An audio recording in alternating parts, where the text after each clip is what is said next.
దానియేలు గ్రంథము 5వ అధ్యాయము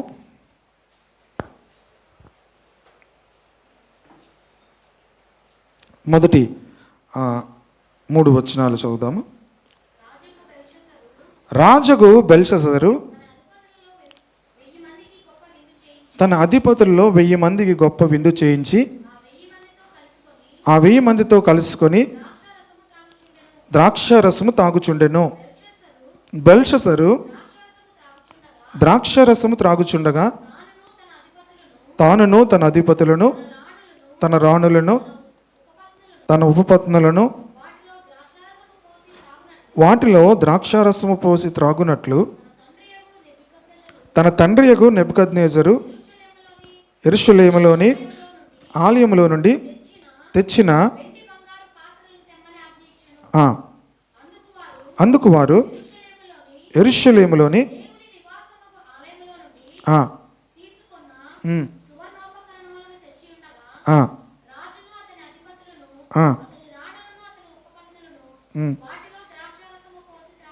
చాలు. ఈ బెల్షస్సరు నెబుకద్నెజరు యొక్క కుమారుడు అన్నట్టుగా అక్కడ రాయబడి ఉంది. తన తండ్రి అయిన నెబుకద్నెజరు అనే మాటను మనం మధ్యలో చూసాం కదా. కనుక తన తండ్రి అయిన నెబుకద్నెజరు యెరూషలేము. యాక్చువల్గా నెబుకద్నెజరు బెల్షస్సరు యొక్క తండ్రి కాడు, తాత అన్నమాట. బైబిల్లో తాత అనే మాటను ఎక్కడ మనం చూడం. ఒకవేళ మీరు చూస్తే పాస్టర్ గారు తప్పు చెప్పారు అనుకోకండి. తాత అనే వర్డ్ ఎక్కువగా వాడరు. అందరినీ కూడా తండ్రి అయిన అబ్రహామా అన్నాడు. ఎవరన్నారు? లాజరు అన్నాడా? లాజరు ఆల్రెడీ తండ్రి పక్కన ఉన్నాడు. ధనవంతుడు ఎక్కడున్నాడు? నరకంలోంచి అంటున్నాడు. ఏమంటున్నాడు? మా తాత అయిన అబ్రహామా అనట్లేదు, తండ్రి అయిన అబ్రహాం. కనుక బిబ్లికల్ ఏమంటారు దాన్ని, ఒకాబులరీని మనం నేర్చుకోవాలి. తండ్రి, దేవుణ్ణి మనం ఏమంటున్నాం? తండ్రి. మా అబ్బాయి ఏమంటాడు? దేవుణ్ణి ఏమంటాడు? తండ్రి అంటాడు. తర్వాత వాళ్ళు కూడా తండ్రి అంటారు. కనుక ఈ బైబిల్ ఒకాబులరీని మనం నేర్చుకోవాలి, ఆ భాషను. కనుక బెల్షస్సరు నెబుకద్నెజరు యొక్క కుమారుడు కాదు, మనవడు అనమాట. కుమారుడు నెబుకద్నెజరు తర్వాత వచ్చినటువంటి కుమారుడు పేరు ఈవిల్ మెరోడాక్ అతని పేరు. అతను చనిపోయాడు. అతను చంపేశారు. అల్లుడు చంపేస్తాడు అనమాట. నెబుకద్నెజరు యొక్క అల్లుడు కూతురు యొక్క భర్త చంపేస్తాడు. తర్వాత అతడు రాజు అవుతాడు. అతని పేరు నెరీ గ్లాసర్. ఇవన్నీ చరిత్రలో చదివి అవన్నీ చెప్తున్నాను మీకు, నేను రీసెర్చ్ ఏం చేయలేదు. తర్వాత అతడు కూడా చనిపోతాడు. చనిపోయిన తర్వాత నెబోనిడాన్ అంటే రెండవ కూతురు యొక్క భర్త అల్లుడు రాజు అవుతాడు. ఆ రాజు యొక్క కుమారుడే, నెబోనిడాస్ యొక్క కుమారుడే బెల్షస్సరు. ఓకేనా? అంటే నెబుకద్నెజరు యొక్క మనవడు అన్నమాట. రాజు అయ్యాడు. రాజు అయిన తర్వాత గొప్ప విందు చేశాడు. 2 సంవత్సరాలే అతడు పరిపాలించినట్టుగా ఉంది. 500 BC 541 నుంచి 539 వరకు కూడా పరిపాలించినట్టుగా ఉంది. కనుక అతడు రాజు అయిన తర్వాత గొప్ప విందు చేయించాడు. ఏం చేయించాడు?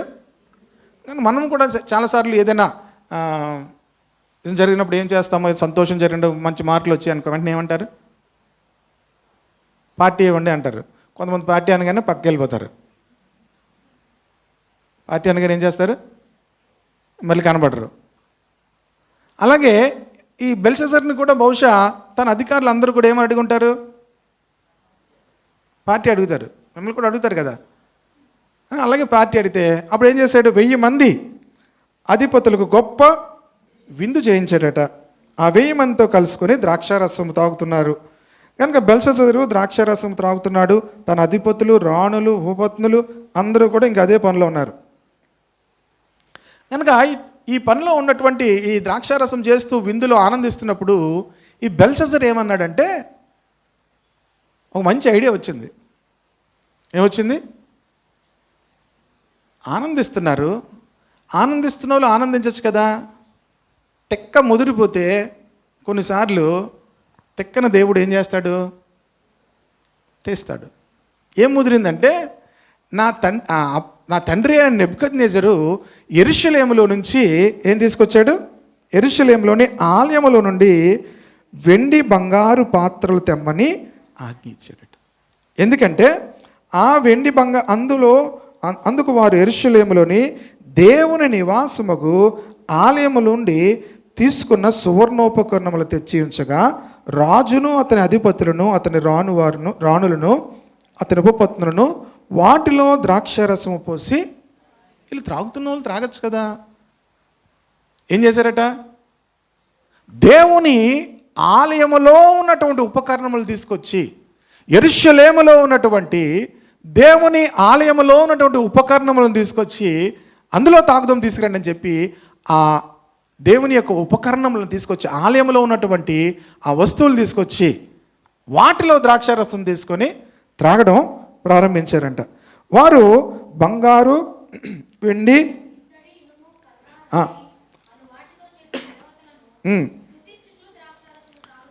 చూడండి, ఈ అన్ని జనులు వర్షిప్ చేసే విధానం ఇలా ఉంటుంది. వాళ్ళు ఇది కూడా త్రాగుతూ దేవుని ఏం చేస్తున్నారట? త్రాగుతూ, అది కూడా దేవుని ఆలయములో ఉన్నటువంటి ఉపకరణములు తీసుకొచ్చి దాంట్లో ద్రాక్షారసం వేసుకొని వారి దేవతలు ఏం చేస్తున్నారట? వెండితోనూ కర్రతోనూ రాళ్ళతో చేయబడినటువంటి దేవతలు ఎదుట ఏం చేస్తున్నారట? అందుకే మనము దేవుని ఆరాధించే విధానం వేరు, అన్యులు దేవుని ఆరాధించుకునేటువంటి విధానము వారు తాగుతూ ఆరాధిస్తారు. వారు ప్రతి విధమైన పాపము చేస్తూ కూడా దేవుని ఆరాధిస్తారు. మన దేవుడు పరిశుద్ధుడు, మనము ఎలాగున్నా కూడా దేవుని ఆరాధించలేము. మన దేవుడు పరిశుద్ధుడు గనక మనము కూడా ఏమై ఉండాలి?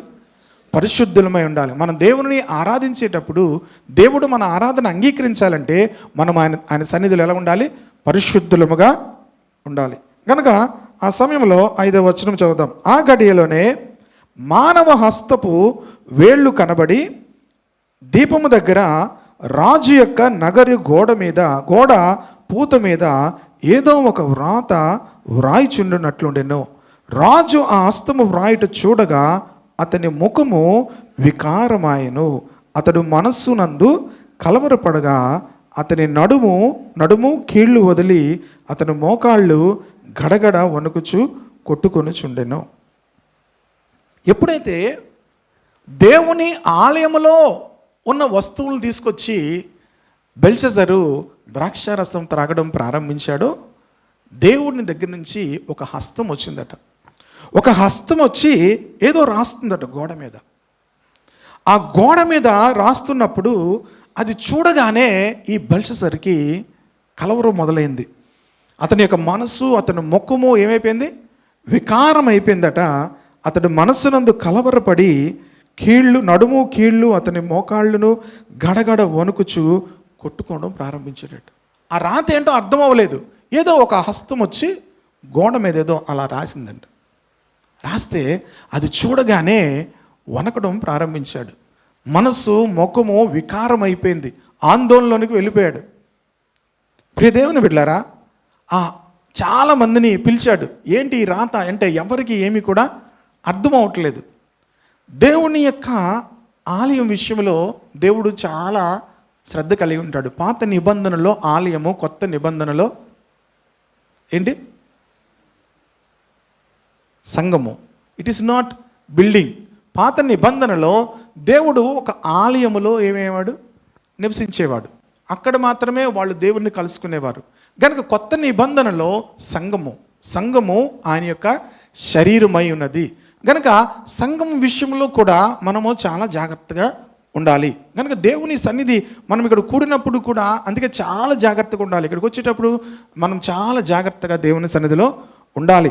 కనుక ఎప్పుడైతే వారు ఆలయంలో తప్పు చేయడం ప్రారంభించారో, దేవుని ఆలయ సంబంధమైన వాటి విషయంలో తప్పు చేయడం ప్రారంభించారో, దేవుడు తనతో ఏదో మాట్లాడుతూ ఉన్నట్టుగా రాశాడు. అది వినగానే, అది చూడగానే అతని హృదయము కలవరపడిపోతుంది. అతని ముఖము వికారమైపోయింది. అందరినీ పిలిచాడు. కల్దీయులను, జ్ఞానులను, బబులోనులో ఉన్నటువంటి జ్ఞానులందరినీ కూడా పిలిచి అడిగితే ఎవ్వరికి కూడా అది అర్థం కావట్లే. మరింత కలవరం పడిపోతున్నాడు. ఏంటి అది ఎందుకు అలాగ రాసిబడిందని. మొత్తం మీద తన యొక్క అక్కడ రాణి అని ఉంటుంది. యాక్చువల్గా 10వ వచనంలో రాజునకును అతని అధిపతులకును జరిగిన సంగతి రాణి తెలుసుకొని విందు గృహమునకు వచ్చి ఇట్లనెను, రాజు చిరకాలము జీవించునుగాక, నీ తలంపులు నిన్ను కలవరపరచనీయకము, నీ మనస్సును ఇబ్బరముగా ఉండనిమ్ము. నీ రాజ్యంలో ఒక మనుష్యుడున్నాడు, అతడు పరిశుద్ధ దేవతల ఆత్మ గలవాడు. రాణి అని ఉంది కదా, ఇక్కడ రాణి అని కూడా మీరు ఇందాక ఆల్రెడీ తాగుతున్న వాళ్ళ దగ్గర కూడా రాణులు ఉన్నారు, ఉపపత్నులు ఉన్నారు. మరి ఈ రాణి ఎవరంటే యాక్చువల్గా బెల్షజర్ యొక్క తల్లి. బెల్షజర్ యొక్క తల్లి వచ్చింది. తల్లి వచ్చి తనతో చెప్తుంది ఏమంటే, నీ రాజ్యంలో ఒక మనుషుడున్నాడు. ఇది అర్థం కావాలంటే, ఇది అర్థం చెప్పాలంటే, నీ దేశంలో నువ్వు పరిపాలిస్తున్నటువంటి రాజ్యంలో ఒక మనుషుడున్నాడు. అది ఎలాంటి వాడంటే పరిశుద్ధ దేవతల ఆత్మ గలవాడు. నీ తండ్రి కాలంలో అతడు దైవ జ్ఞానము వంటి జ్ఞానమును బుద్ధియు తెలివి గలవాడే ఎండుట నీ తండ్రి కనుగొనను గనుక, నీ తండ్రి అయిన రాజుకు నెబుకద్నెజరు శకునగాండ్రుకును గారడ విద్య గలవారికిని కల్దీయులకును జ్యోతిష్యులకును పైన అధిపతిగా అతనిని నియమించెను.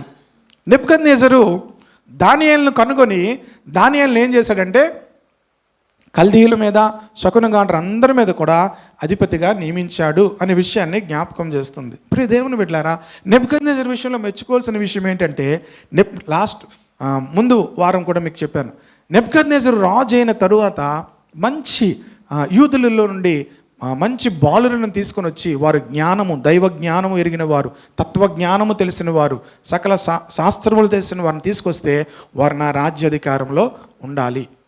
ప్రియ దేవుని బిడ్డలారా, మనము కూడా మన జీవితాల్లో చక్కని ఆలోచన చెప్పేవాళ్ళు ఉండాలి. చూడండి, సామెతల గ్రంథంలో ఈ మాట ఉంటుంది. సామెతల గ్రంథంలో ఒక 4 వచనాలు జస్ట్ అలా మీకు చెప్తాను. 11, 14, తర్వాత 15, 22, 24, 6 వచనాలు కూడా చూద్దాము. నాయకులు లేని జనులు చెడిపోదురు. నాయకులు లేని జనులు ఏమైపోతారు? రాజే, కానీ రాజుకు కూడా ఎవరుండాలి? ఆలోచనకర్తలు ఉండాలి. నాయకులు అంటే ఎవరంటే మనకు ఆలోచన చెప్పేవారు ఉండాలి. ఆలోచనకర్తలు అనేకులు ఉండుట రక్షణకరము. మన జీవితాలకు ఆలోచన చెప్పే వాళ్ళు ఉండాలి. చాలామందికి ఎవరి ఆలోచన చెప్పే వాళ్ళు ఉండరు. వాళ్ళు ఏమనుకుంటే అదే. వాళ్ళు రైట్ అంటే రైట్, రాంగ్ అంటే రాంగ్. ప్రియ దేవుని బిడ్డలారా, మనకు ఆలోచన చెప్పేవాళ్ళు, నేను రైట్ అనుకుంటున్నానండి, మీరేమంటారు అని మనకు ఆలోచన అడిగేవాళ్ళు, ఆలోచన చెప్పేవాళ్ళు మనకు ఉండాలి. ఆలోచన కర్తలు అనేకులుండుట రక్షణకరము. 15:22 చూడండి. ఆలోచన చెప్పువారు లేని చోట ఉద్దేశములు వ్యర్థమగును, ఆలోచన చెప్పువారు బహుమంది ఉన్న ఎడల ఉద్దేశములు దృఢపరచబడను. కనుక మంచి ఆలోచన చెప్పేవాళ్ళు ఉన్న చోట్ల మన ఉద్దేశాలు ఏమవుతాయి? దృఢపరచబడతాయి. చివరి మాట 24:6, వివేకము గల నాయకుడివై యుద్ధము చేయుము, ఆలోచన చెప్పువారు అనేకులుండుట రక్షణకరం. ఇంక ఈ ఆలోచన గురించి ఇంకా చాలా మాటలు ఉంటాయి. ప్రియ దేవుని బిడ్డలారా, మంచి ఆలోచన చెప్పేవాళ్ళు ప్రతి ఒక్కరికి ఉండాలి. మనకు మనమే మన నిర్ణయాలు, మన ఆలోచనలు చేసుకొని వెళ్ళిపోవడానికి దేవుని వాక్యం ఒప్పుకోదు. దేవుని వాక్య క్రమం ఏంటంటే ఆలోచన కర్తలు ఉండుట ఏంటి? మనకు రక్షణకరము. కనుక మనకు ఆలోచన చెప్పేవాళ్ళు ఉండాలి. మంచి గైడెన్స్ మనకి ఇచ్చేవాళ్ళు మనం వెతుక్కోవాలి. మన దగ్గరికి రారు. మనం ఏం చేయాలి? మనం వెళ్ళాలి. మనం వెళ్ళి మంచి ఆలోచన కర్తలను మనం కలిగి ఉండాలి. ఈ రాజు బెల్షస్సర్ రాజు అయిన తర్వాత తన రాజ్యంలో తనకి దానియేలు ఉన్నాడనే విషయం కూడా తను గ్రహించలేదు. దానియేలు, రాణి చెప్తుంది, తల్లి వచ్చి చెప్తుంది, నువ్వు కలవరపడవలసిన విషయం ఏం లేదు, మన దేశంలో మన రాజ్యంలో ఒక మనుషుడున్నాడు, అతడు దేవతల ఆత్మ కలిగిన వాడు, దేవతల జ్ఞానము కలిగిన వాడు. నీ యొక్క తండ్రి అయినటువంటి నెబుకద్నెజరు తన కనుగొని అందరి మీద కూడా అధికారిగా ఉంచాడు. అతడు ఉండడం వల్ల నీ యొక్క తండ్రి యొక్క రాజ్యము క్షేమంగా ఉంది అని చెప్పి చెప్తుంది. చూడండి, ఇప్పుడు 13వ వచనంకి వద్దాం. 13. దానియేలును పిలువనంపించిరి. అతడు రాగా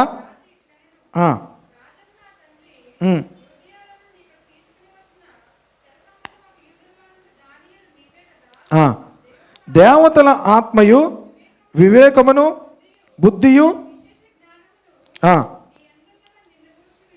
నిన్ను గూర్చి నేను విన్నాను. ఎప్పుడు విన్నాడు? తన తల్లి వచ్చి చెప్తే విన్నాడు. ఇప్పుడు మీకు ఒక విషయం చెప్తాను.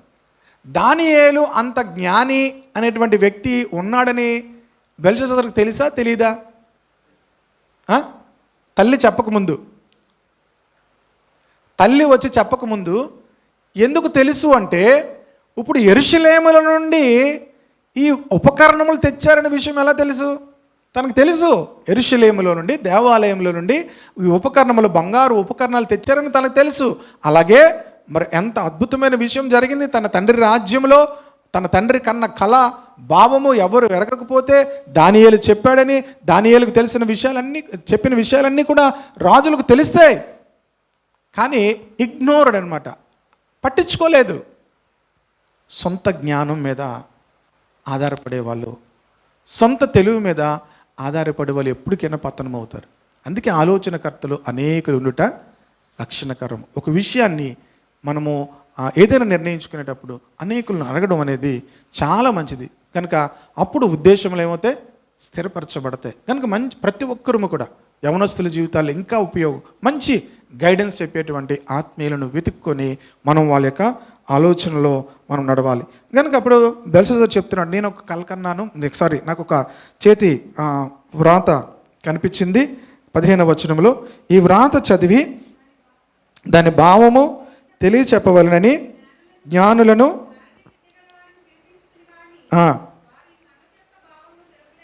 తెలుపలేకపోయిరి. అంతర్భావములను బయలుపరచుటకును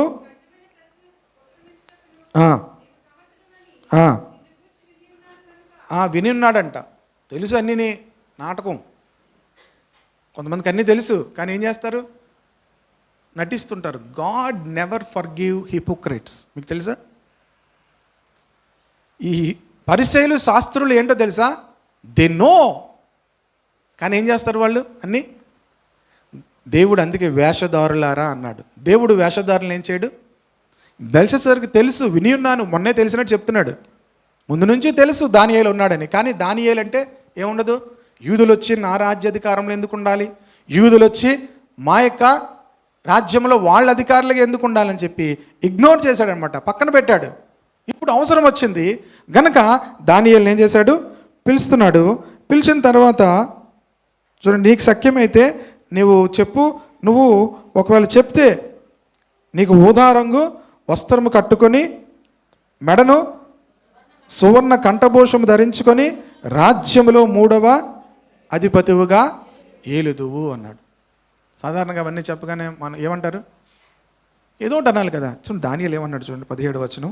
అందుకు దానియేలు ఇట్లా, నేను నీ దానములు నీ యొద్ద ఉంచుకొనుము, నీ బహుమానములు మరి ఎవరికేనేమో. ఆగండి, అయితే ఇక్కడే చాలా పెద్ద మాట ఇది. దీన్ని ఎక్కడ దాటిపోతుండండి. ఒక రాజుతో మాట్లాడుతున్నాడు.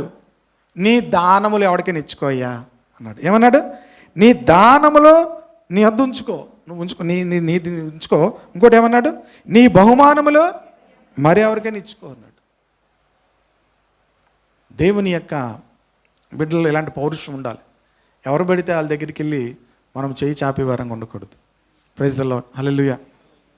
నీ దానములు నీ దగ్గర ఉంచుకో, నీ బహుమానాలను ఎవరికైనా ఇచ్చుకో, నాకు అవసరం లేదన్నాడు. If your character is not good, me offerings అవసరం లేదు, మీ కానుకలు అవసరం లేదు, మీ జీవితాలు బాగోపోతే నీ దానములు నాకు అవసరం లేదు, అవి ఇంకెవరికైనా ఇచ్చుకోండి. దానియేలు బోల్డ్గా చెప్తున్నాడు, నాకు అవసరం లేదు నువ్వు ఇచ్చేది. దేవుని బిడ్డలారా అనుకుంటున్నాడు, ఇవన్నీ ఇస్తానంటే దానియేలు సంతోషమైపోతాడేమో అనుకుంటున్నాడు. నీ జీవితం బాగలేనప్పుడు నువ్వు నాకేం ఇవ్వాల్సిన అవసరం లేదు, ఇంకెవరికైనా ఇచ్చుకో, అయితే నీ దగ్గర ఉంచుకో అంటున్నాడు. అన్న తర్వాత ఆ కింద మాటలన్నీ చూస్తే చెప్తున్నాడు, నీ తండ్రి నీ దేవుడు ఏం చేశాడు? రాజా చిత్తగించుము, మహోన్నతులకు దేవుడు మహద్దశను రాజ్యమును ప్రభావమును ఘనతను నీ తండ్రి యొక్క నెబుకద్నెజరునకు ఇచ్చాను. దేవుడు ఇచ్చాడు నీకు ఈ స్థితి. నీకు కూడా బెల్షస్సరు నీకే ఇచ్చాడు. ఎందుకు చెప్తున్నాడంటే నీ తండ్రికి రాజ్యం ఇచ్చాడు, నీకు కూడా ఇచ్చాడు. ఇచ్చిన తర్వాత నీ తండ్రి కొంతకాలం చాలా బాగా ఉన్నాడు, తను ఏది కావాలనుకుంటే అది చేశాడు. తర్వాత మనస్సును గర్వించి ఏం చేశాడు? 20 వచనము, అయితే అతడు మనస్సును అతిశయించి బలాత్కారం చేయుటకును అతని హృదయము కఠినము చేసుకొనగా దేవుడు అతని ప్రభుత్వం అతని యొద్ద నుండి తీసివేసి. చూడండి, దేవుడు మనకు అనుగ్రహించినటువంటి పొజిషన్, దేవుడు మనకు అనుగ్రహించిన స్థితిలో మనము అతిశయించి బలాత్కారము చేయుటకును హృదయమును కఠినము చేసుకున్నట్టుకును చేస్తే దేవుడే ఏం చేశారట? అతని ప్రభుత్వం అతని యొద్ద నుండి తీసివేసి అతని ఘనతను పోగొట్టెను. అప్పుడు అతడు మానవుల యొద్ద నుండి తరుమబడి పశువు వంటి మనస్సు గలవాడాయను. మహోన్నతుడకు దేవుడు మానవుల రాజ్యములో ఏలుచు ఎవరిని స్థాపింపగోరునో వారిని స్థాపించునని అతడు తెలుసుకున్న వరకు అతడు అడవి గాడిదల మధ్య నివసించుచు పశువు వలె గడ్డి మేయుచు ఆకాశం మంచు చేత తడిసిన శరీరము గలవాడైను. చివరికి నెబుకద్నెజరు ఏమయ్యాడో కూడా నీకు తెలుసు కదా అని చెప్తున్నట్టు బెల్షస్సరు అతని కుమారుడకు నీవు ఈ సంగతంతా ఎరిగి ఉండి నీ మనస్సును అణుచుకొనక పరలోకమందున్న ప్రభువు మీద నిన్ను నీవే హెచ్చించుకుంటివి. ఇప్పుడు చెప్తున్నాడు మ్యాటర్. బెల్షస్సరు ఇవన్నీ తెలిసి కూడా నువ్వేం చేసావు? దేవుని విషయంలో నిన్ను హెచ్చించుకున్నావు. నిన్ను హెచ్చించుకుంటే పర్వాలేదు, దేవుని విషయంలో నువ్వు చేయబడుతున్నావు. ప్రియ దేవుని బిడ్డలారా, మన జీవితాల్లో ఎప్పుడూ కూడా దేవుని విషయాల్లోనికి వెళ్ళొద్దు. దేవుని సంఘం విషయంలోనికి మనం జోక్యం చేసుకోకూడదు. ఎందుకంటే సంఘం ఎవరిది? దేవునిది, ఆయన శరీరం. మీకు దోమ కొడితే మీరు ఏం చేస్తారు? ఎలా చంపుతారు అంటారా? ఎలా కొడతారు? మొక్క మీద కరుస్తుంది అనుకోండి, మొక్కని ఏం చేస్తారు? పాటను కొడతారు. మీకు ఎంత దెబ్బ తగిలినా దోమ చచ్చిపోయిందమ్మా. మిమ్మల్ని ఇంకులు కొడితే మీది మోకం మీదే దోమ కరుస్తుందండి, పటేమని ఎవరో కొట్టారు, మీరేమంటారు? మీకు దోమ కొట్టాడని తెలియక ముందు వీళ్ళు కొట్టేస్తారు. రే బాబు దోమ రా అంటే దోమ. ప్రియ దేవుని బిడ్డలారా, మన శరీరాలను ఎవరైనా ముట్టుకుంటే మనం ఏం చేస్తాం? దేవుని శరీరం ఎవరైనా ముట్టుకున్నా కూడా ఆయన శరీరం పాడు చేయడానికి, ఆయన శరీరంని ఏమన్నా కూడా ఆయన ఊరుకోడు. బైబిల్ ఏం చెప్తుంది తెలుసా? దేవుడు ప్రభువు తన శరీరంను పోషించి సంరక్షించుకొనును అనుంది. క్రీస్తు కూడా సంఘమును ప్రేమించి అది ముడతైనను మచ్చైనను అట్టిది మరి ఏదైనను లేకుండా పరిశుద్ధముగాను నిర్దోషముగాను మహిమగల సంఘముగాను తన ఎదుట కనపరుచుకొనవలెనని వాక్యముతో ఉతక స్నానము చేసి దానిని పవిత్రపరచుటకు దాని కొరకు తన్ను తాను అప్పగించుకొనెను. కనుక ప్రభువు సంఘమును తన ఎదుట అలా ఉంచుకోవడం కోసము, ఇది ఎఫెసీ పత్రిక 5వ అధ్యాయము పెళ్లి ప్రసంగంలో చెప్తారు. 22వ వచనం 23వ వచనం నుంచి ఉంటాయి ఇవన్నీ కూడా. కనుక ఈ మాట ఎందుకు ఇగ్నోర్ చేస్తారంటే పెళ్ళిళ్ళలో చెప్తారు కనుక. పెళ్ళిళ్ళలో ఎవరు కూడా ఏమినరు? ఎక్కడికొన్నావా చేరు ఏంటి పెళ్ళికి వెళ్ళగానే ఎక్కడికొన్నా ఇదిగో చెప్పాను, మా ఆయనకి చెప్పాను, ఇంకలాంటి కోరి తెచ్చాడు. ఇంక పెళ్ళి ప్రసంగం వినరు, ఏం వినరు. లేకపోతే పెళ్ళికొడుకు పెళ్ళికూతురు అక్కడ ఉన్నారు అనుకోండి, ఇంకా వాళ్ళ గురించి పెళ్ళికొడుకు పొడుగా పెళ్ళికూతురు పొడుగా, పెళ్ళి మాటలు ఏం వినరు. ఎవరు పొడుగా ఎవరు పుట్ట, ఎవరి డ్రెస్ బాగుందా ఎవరి డ్రెస్ బాగుందా, నీ ఎక్కడ కొన్నావు బంగారం, ఇక్కడ కొన్నావు, అది తీరా గోల్డ్కు అది రోల్డ్ గోల్డే ఏటి. వీళ్ళు ఎక్కువసేపు అడిగితే మళ్ళీ భయం మీద వీళ్ళు పక్కన నుంచి ఆ పక్క నుంచి వెళ్ళిపోయి వాక్యం వినరు. ఎందుకంటే ఎప్పుడూ లేని విన్ని ఎందుకు వేసుకొస్తారు? అన్ని గోల్డ్ కాదు, అవి రోల్డ్ గోల్డ్ ఏవో ఉంటాయి కనుక వినరు. ఇప్పుడు దేవుని బిడ్డలారా, అందుకే ఆ వాక్యం ఇప్పుడు చెప్తున్నా. దేవుడు సంఘమును ప్రేమించి అది పరిశుద్ధమైన సంఘముగా నిర్దోషమైన సంఘముగా, మడత మచ్చ ఏం మనం ఏదైనా మచ్చ వేస్తున్నాం అనుకోండి, దేవుడు ఊరుకుంటాడా? ఆయన పని ఏంటి? సంఘం మీద మచ్చ కానీ ముడత కానీ రాకుండా పరిశుద్ధమైనదిగా నిర్దోషమైనదిగా తన ఎదుటి నిలవబెట్టుకున్న వలనని దాని కొరకు ఆయన ఏం చేస్తున్నాడట? తను తాను సమర్పించుకును. అటువలే పురుషులారా మీరును మీ స్త్రీలను ప్రేమించుడి. అర్థమవుతుందా? పెళ్ళి కాలేని వాళ్ళకి, పెళ్ళి అయిన వాళ్ళకి కూడా చెప్తున్నా. వీళ్ళ మొఖాలు నవ్వుకున్నాయి, వాళ్ళ మొఖాలు అటువలే పురుషులారా మీరు కూడా ఏం చేయాలి? మడత మచ్చ ఎక్కడ ఏమి రాకుండా మీ భార్యలను చూసుకోవాలి అంటున్నాడు. ప్రైజ్ ది లార్డ్, హల్లెలూయా. అందరూ ఎర్రా మీ ఆవిడ అంటే నీకు అంత కోపం వచ్చేది వచ్చేది దానికి. ఎందుకు? దేవుడు ఏం చెప్పాడు? వాళ్ళని అలాగా చూసుకోవాలని చెప్పాడు. కనుక దేవుడు కూడా తన సంఘమును అలాగే చూసుకుంటున్నాడు. ఇక్కడ బెల్షస్సర్ ఏం చేశాడంటే దేవుని ఆలయం విషయంలో తప్పు చేశాడు. దేవుని యొక్క ఆలయం విషయంలో ఏం చేశాడు? నువ్వు చేసుకున్నది చేసుకో, నువ్వు పార్టీ చేసుకుంటే దేవుడు నిన్నేమండవు, నీ పనేదో నువ్వు చేసుకో, తరువాత తీర్పు ఉంటుంది. కానీ నువ్వు ఎక్కడ చేస్తున్నావు పార్టీ? దేవుని ఆలయ సంబంధమైన వస్తువులు తీసుకొచ్చి ఏం చేస్తున్నావు? పార్టీ చేస్తున్నావు. కనుక ఏమంటున్నాడు బెల్షస్సరు అతని కుమారుడు, నీవు ఈ సంగతి అంతా ఎరిగియుండి 22-23 వచనాలు, నీవు పరలోకమందున ప్రభువు మీద నిన్ను నీవే హెచ్చించుకుంటివి. ఎట్లనగా నీవును నీ అధిపతులు నీ రాణులను నీ ఉపపత్నులను దేవుని ఆలయ సంబంధమగు ఉపకరణములలో ద్రాక్షరసము పోసి త్రాగవలని వాటి తెచ్చుకొని వాటితో త్రాగుచు చూడనైనను విననైనను గ్రహింపనైనను చేతకాని వెండి బంగారు ఇత్తడి ఇనుము కర్ర రాయి అను వాటితో చేయబడిన దేవతలను స్తుతించితిరి గాని నీ ప్రాణమును నీ సకల మార్గములను ఏ దేవుని వశమును ఉన్నవో ఆయన నువ్వు గనపరచలేదు. నువ్వు అది చేస్తూ నీ దేవతలను ఆరాధిస్తున్నావు, కానీ నిజానికి నీ ప్రాణము నీ సకల మార్గములను ఏ దేవుని వశమునున్నవో ఆయన నువ్వు గనపరచలేదు. దానియేలు గ్రంథము చాలా ఛాలెంజింగ్గా ఉంటుంది.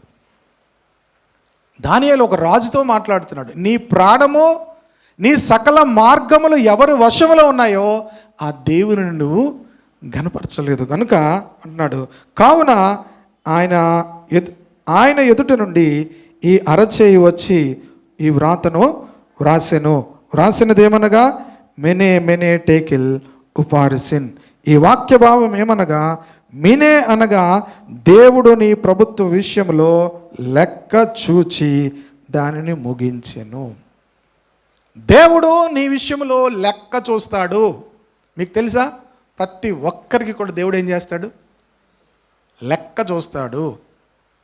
మనం అందరమును కూడా ఏం చూడాలి? బైబిల్లో సిద్ధాంతము ఒక్క మాటలో ఎప్పుడు ఉండదు. అందుకే బైబిల్ యొక్క బ్యూటీ ఏంటంటే దేవుడు అదే మాటను ఇతర అనేకమైన సేవకుల ద్వారా కూడా రాయించాడు. హల్లెలూయా. దేవుడు ఏం చేస్తాడు చూడండి, రోమాపత్రిక 14వ అధ్యాయము 12వ వచనం 2వ భాగం చూడండి. గనుక మనలో అనే మాట ఉంటుంది. రోమాపత్రిక 14వ అధ్యాయము 12వ వచనంలో కింద భాగం, గనుక మనలో ప్రతివాడును తన్ను గురించి దేవునికి ఏం చేయాలి? దేవునికి లెక్క అప్పగించాలి. లెక్కలేని వాని వల్లే మనం జీవిస్తే అవదు. చూడండి, కొంతమంది గురించి చెప్తారు, అప్పుడన్నా లెక్కలేదండి అని. నేను ఎవరన్నా నాకు లెక్కలేదు అంటారు కదా. మనం లెక్కలేని వాళ్ళగా ఉంటే అవదు. లెక్కలు నేర్చుకోవాలి. ఏం లెక్కలు? దేవుడు అంటున్నాడు, గనుక మీలో ప్రతివాడు తన్ను గురించి దేవునికి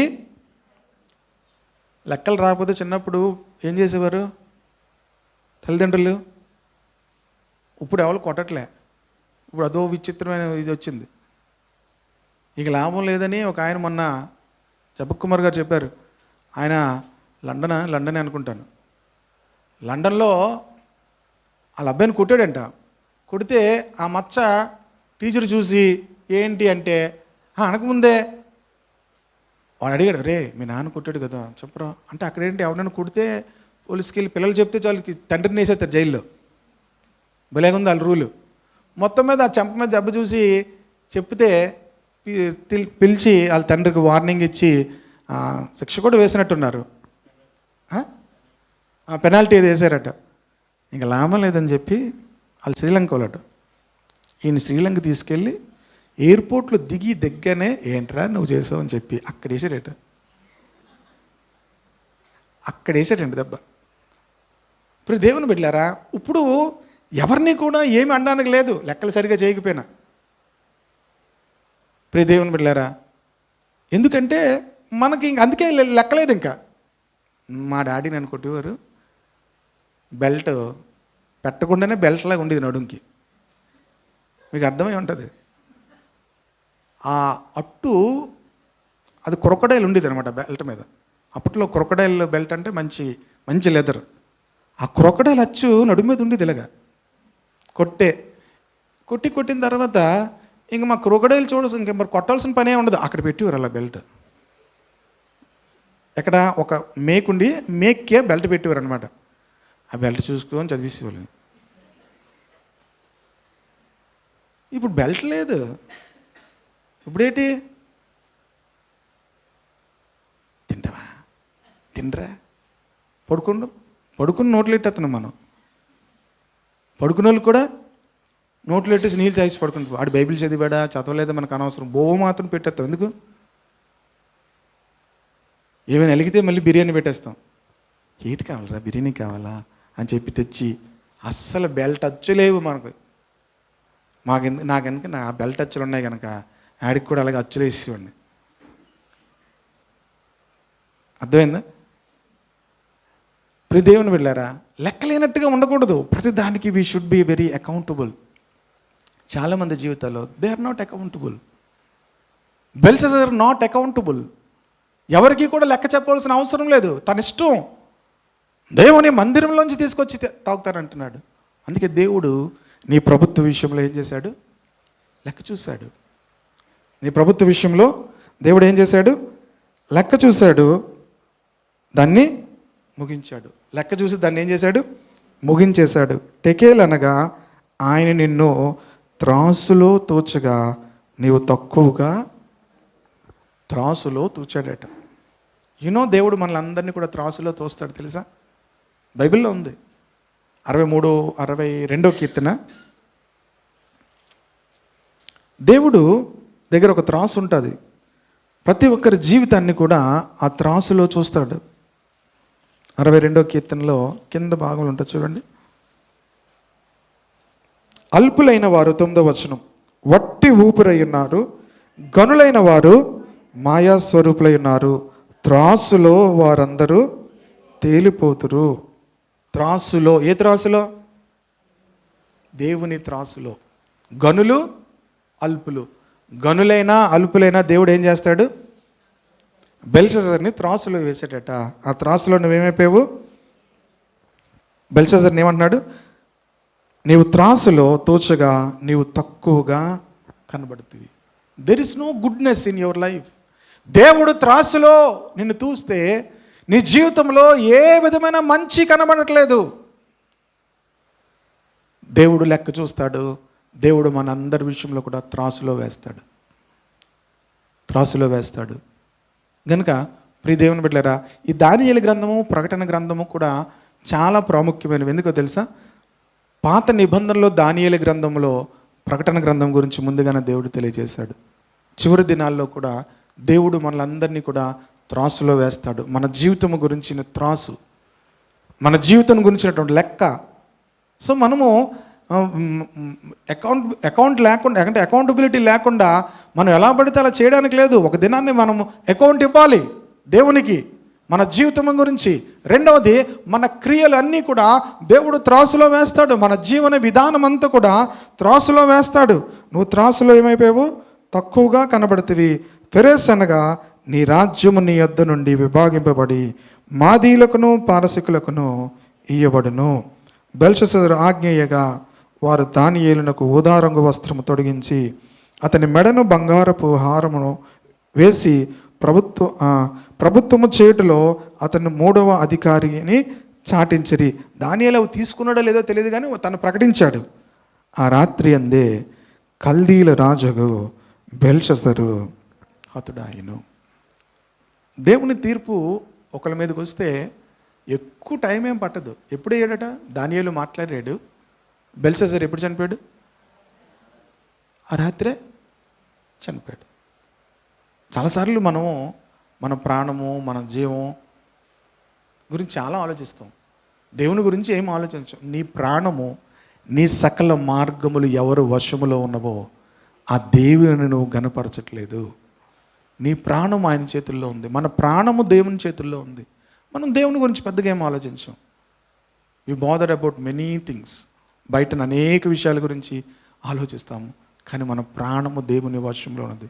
ఈ రాత్రి దేవుడు నీ ప్రాణం అడిగితే, బైబిల్లో ఉంది, ఈ రాత్రి దేవుడు నీ ప్రాణం అడుగుతున్నాడు. You are so careless.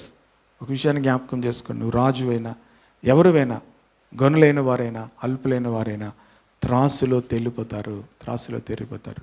యేసు ప్రభువుని మన జీవితాల్లో కలిగి లేకుండా, యేసు ప్రభుకి మన జీవితాలు అప్పగించకుండా, యేసు ప్రభుకి మన జీవితాలను మరి అప్పగించి విశ్వాసం నుంచి ఆయనకు భయపడకుంటే, దేవుడు త్రాసులో తూస్తే మనం తేలిపోతాం.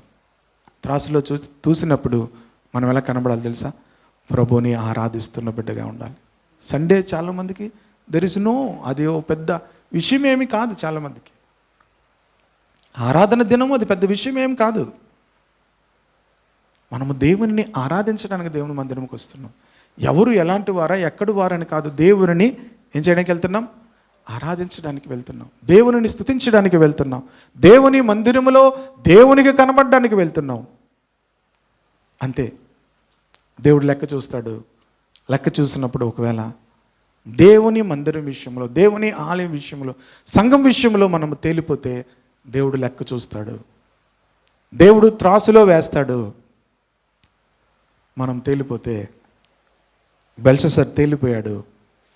తన లెక్కలో దేవుని విషయమే ఎటువంటి ఆలోచన, తెలుసు దేవుడు గొప్పవాడని. దానియేలు కూడా అంత గొప్ప రాజు, అంత రాజు దగ్గర అతను పని చేశాడని తెలుసు. సింప్లీ ఇగ్నోర్డ్ అన్నమాట. Simply ignored. విడిచిపెట్టాడు. మనకెందుకులే అనుకున్నాడు. దేవుడు లెక్క చూశాడు. ఆ రాజు 2 సంవత్సరాల్లోనే 2 సంవత్సరాలే పరిపాలన చేశాడు. ప్రియదేవుని బిడ్డలారా, దానియేలు మాట్లాడిన అదే రోజు రాత్రి బెల్షస్సరు ప్రాణము విడిచిపెట్టాడు. ప్రాణం పోవాలంటే జబ్బులేం చేయాల్సిన అవసరం లేదు. తెలుసా మీకు? జబ్బులేం చేయవసరం లేదు. బైబిల్ ఏం చెప్తుంది ఎప్పుడా? నరులారా తిరిగి రండని దేవుడు సెలవిస్తాడట. అంతే. వచ్చే అంటాడట. పెళ్ళయ్యకి వస్తాను ప్రభా, మా పాపకు పెళ్ళయ్యకి వస్తాను ఏంటి, అప్పుడు దాకా. ఇప్పుడు మనం ఎవరైనా పిలిచామనుకోండి, అలా అంటుంటాం, తర్వాత వస్తాను. మనం ప్రభు పిలిచాడు అనుకోండి, అనడానికి లేదు. మీకు తెలుసా?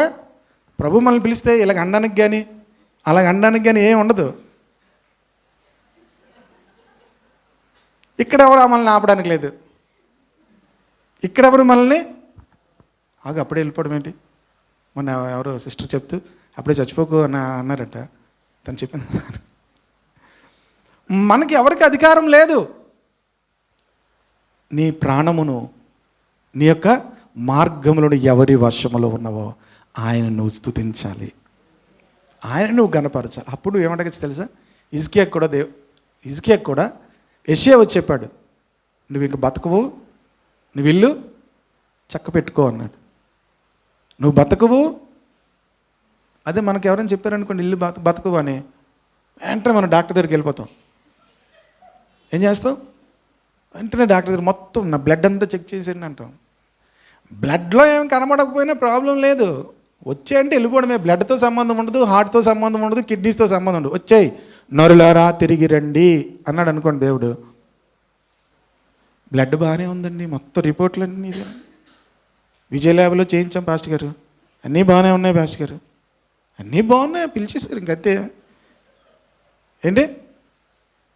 పరలోకపు పిలుపు పెడతారు. తర్వాత పరలోకపు చర్చి పిలుపు వస్తేనేమో అలా అన్నారు, పరలోక పిలుపు వస్తే ఇంకా అలా అంటాను లేదు, వెళ్ళిపోవడం. చర్చికి ఎవరైనా పిలిచి మీటింగ్కి ఎవరు పిలిచారండి, నాకు టైం లేదు, నేను అలాగ అంటుంటాం. తర్వాత వస్తాను అంటుంటాను. కొంతమంది అటు అనరు ఇటు అనరు, చూస్తాం అంటారు. ఏదో విచిత్రమైన మ్యాటరు. వస్తామనరు, రాననరు, చూస్తాం అంటే చూడడం ఏంటి? అటు చెప్పరు ఇటు చెప్పరు, చూస్తామండి అంటారు. ఏంటి చూస్తారు? చూస్తాం ప్రభు అనడం లేదు. పిలిస్తే పరలోకపు పిలుపుకి వెళ్ళిపోవడమే. ఇక మనిషికి అయిపోయింది. కనుక దేవుడు పిలిచేటప్పుడు హిజ్కియాని పిలిచాడు దేవుడు వచ్చి. మరి ఒక మంచి రహస్యం చెప్తున్నా. హిజ్కియా ఏమన్నాడు తెలుసా? దేవా, నేను ఎలా జీవించానో ఒక్కసారి జ్ఞాపకం చేసుకో అన్నాడు. ఒక్కటే. ఆ యెషయా అలా వెళ్తున్నాడు. యెషయా అలాగ వెళ్తుంటే యెషయాతో మళ్ళీ చెప్పాడు, నా కుమారుడికి 15 సంవత్సరాలు ఆశిస్తున్నానని చెప్పు అన్నాడు. That is the greatness. నువ్వు దేవుని గనపరిస్తే, దేవుని ఆరాధిస్తే, దేవుని ప్రేమిస్తే, దేవుని మార్గంలో నడిపిస్తే, నీకు పిలుపు వచ్చిన ప్రభువా నువ్వు మాట్లాడితే, చిన్న కన్నీరు అలా కారిస్తే ఇంకా 15 సంవత్సరాలు గ్రాంట్ చేశాడు దేవుడు. దేవుడు ఈ బెల్షస్సర్ జీవితంలో దేవుడు లేడు. చెప్పిన తర్వాత దేవుని అడగడానికి, దేవుని గనపరచడానికి ఏమీ లేదు. కానీ హిజ్కియాకు కూడా అదే మాట చెప్పాడు, నువ్వు బతుకు, చనిపోతావు, నీ ఇల్లుని చక్కపెట్టుకో అంటే. హిజ్కియా అలా యెషయా వెళ్ళిపోగానే గోడ తట్టి, అవన్నీ చూపించడానికి సమయం లేదు కానీ గోడ తట్టి తిరిగి, ప్రభువా నీ సన్నిధిని నేను ఎలా జీవించానో ఒక్కసారి జ్ఞాపకం చేసుకో అన్నాడు. నన్ను బతికించన్నాడా, నా ప్రాణం ఇవ్వన్నాడా, నేను ఎలా బ్రతికానో ఒక్కసారి జ్ఞాపకం చేసుకో అనగానే దేవుడు యెషయాని పిలిచి, నా కుమారుడు దగ్గరికి వెళ్ళి మరలా 15 సంవత్సరాల ఆయుష్ ఇస్తున్నానని చెప్పు అన్నాడు. ఆమె మీరు ప్రార్థన చేస్తే దేవుడు తన యొక్క నిర్ణయాలను కూడా మార్చుకునేటట్టు ఉండాలి. హల్లెలూయా. దేవుడు నిర్ణయాలు మార్చుకుంటాడు. ఎవరి కోసము? తన భక్తుల కోసం, తన బిడ్డల కోసం, తనను ఆరాధించే వారి కోసం. అంతేగాని మనం ఇష్టానుసారంగా లెక్క లేకుండా జీవిస్తే ఒకరోజు దేవుడు లెక్క చూస్తాడు. ఎన్నిసార్లు చెప్పినా లోబడకపోతే దేవుడు లెక్క చూస్తాడు. నీ ప్రభుత్వ విషయంలో అనగా నీ జీవిత విషయంలో దేవుడు లెక్క చూసి ముగించేశాడు. రెండవది, త్రాసులో దేవుడు నిన్ను వేశాడు. చూస్తుంటే ఎక్కడ నీ క్రియలేమి కూడా దేవునిని గణపరిచే క్రియలు, దేవునిని మహిమపరిచే క్రియలు, దేవుని కొరకు నువ్వు చేసినది ఏమీ కనబట్టలేదు. 3, ఆయన ఈ రాజ్యం నీ వద్ద నుండి తీసేస్తున్నాడు, వేరే వాళ్ళకి ఇస్తున్నాడు. అంతే. ఆ రాత్రి ఏమయ్యాడు? బెల్షస్సరు ప్రాణము పోయింది. ప్రియ దేవుని బిడ్డలారా, మనందరి జీవితాల్లో కూడా నీ ప్రాణము, నీ మార్గములు ఎవరు వశములు ఉన్నాయో ఆ దేవునికి భయపడండి. అలాగ దేవుని మార్గంలో మీరు నడిస్తే, ఒకవేళ మీ రిపోర్ట్స్ ఎలాగున్నా ఒక్క మాట మీరు దేవుడిని అడిగితే దేవుడు ఏమంటాడు తెలుసా? మీకు ఆయుష్ని ఇస్తాడు. హల్లెలూయా. లిడియా తనకి హాస్పిటల్లో రిపోర్ట్స్ వచ్చినప్పుడు నాకు తెలుసు తను చనిపోద్దని. ఎందుకంటే ఆ కండిషన్లోకి వెళ్ళిన వాళ్ళు ఎవరు కూడా బతకలేరు. తనకి ఎందుకు నేను అంత ఖచ్చితంగా చెప్పగలను చనిపోద్దానంటే, ఆక్సిజన్ లెవెల్ 80కి వచ్చిన వాళ్ళు చనిపోయారు, 70కి వచ్చిన వాళ్ళు కూడా ఇంకా బతకదు.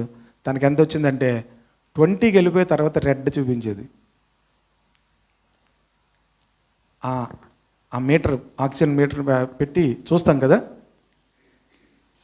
80, 70, 60, 50, 20కి వచ్చి ఇంక అక్కడి నుంచి కిందకి వెళ్ళక ఇలాగ రెడ్ కలర్లో గీత వచ్చి అలాగ ఆగిపోయేది అనమాట. ఇంకేం లేదు మనం ప్రియ దేవుని వెళ్ళాను. అది నా కళ్ళారా నేను చూశాను కానీ ఇప్పటికీ మళ్ళీ అది ముట్టుకోను నేను. ఇంకా తర్వాత బాగా వచ్చింది, అది పడిచాను. అది ఇంకెవరు చూడకుంటారు బాబు అని. చనిపోద్దని నాకు తెలుసు. ప్రియ దేవుని బిడ్డలారా, ఆ రిపోర్ట్స్ కూడా వచ్చిన తర్వాత రిపోర్ట్స్ అన్నీ అబ్నార్మల్. శుక్రవారం జాయిన్ చేసాం అనుకుంటాను, శనివారం రిపోర్ట్స్ అన్నీ అబ్నార్మల్.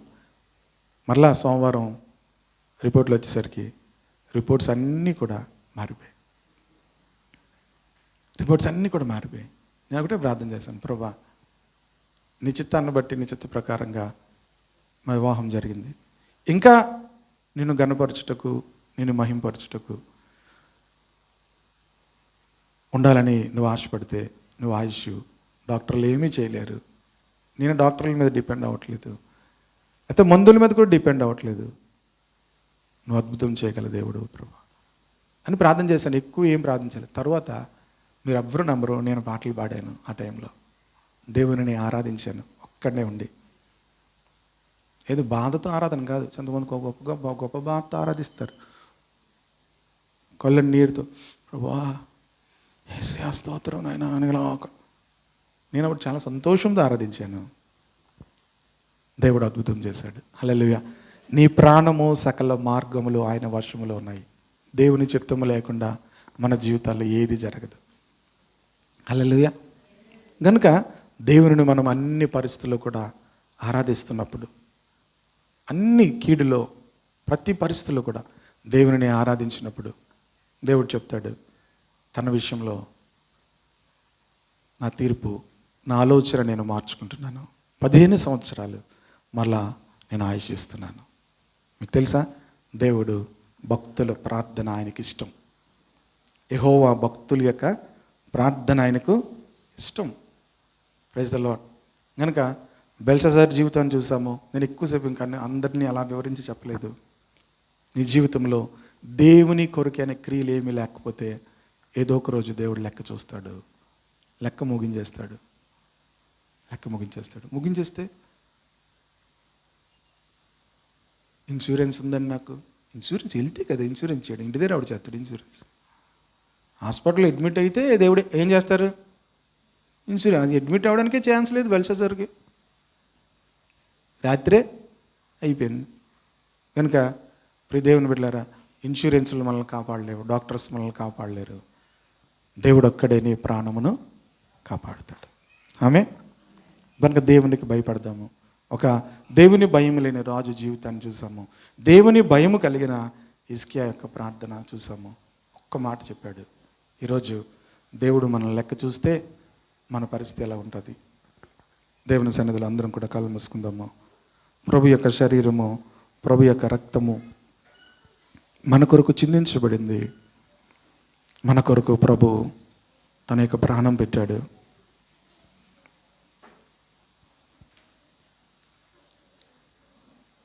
ప్రతి ఒక్కరూ కూడా దేవుని కొరకైన క్రియలు మనలో లేకపోతే దేవుని సన్నిధిలో మనము ప్రార్థించడానికి, దేవుని సన్నిధికి వెళ్ళడానికి మనకి ఏం ధైర్యం ఉంటుంది? ఆయన ప్రియ కుమారుడైన యేసుక్రీస్తును నమ్ముకోవాలి. ఆయన ప్రియ కుమారుడైన యేసుక్రీస్తును గణపరచాలి. కుమారుణ్ణి ముద్దు పెట్టుకుని లేని ఎడల ఆయన కోపిస్తాడు. గడగడ వణుకుచు ఆయనకు భయపడుడి.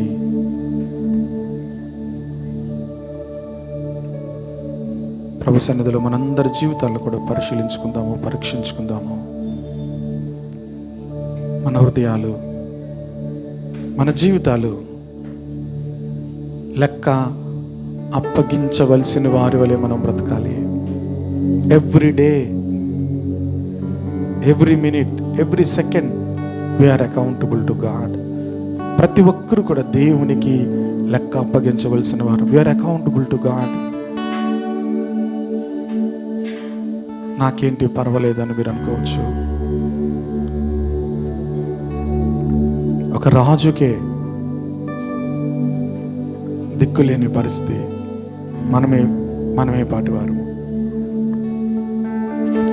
ప్రతి ఒక్కరూ మన హృదయాలు పరిశీలించుకుందాము. దేవుని సన్నిధిలో మన క్రియలు, దేవుని సన్నిధిలో మన జీవితము లెక్క చూచినప్పుడు, త్రాసులో వేసినప్పుడు ఆయనని ఘనపరిచేదిగా కనబడాలి. ప్రభువును మహిమపరిచేదిగా కనబడాలి.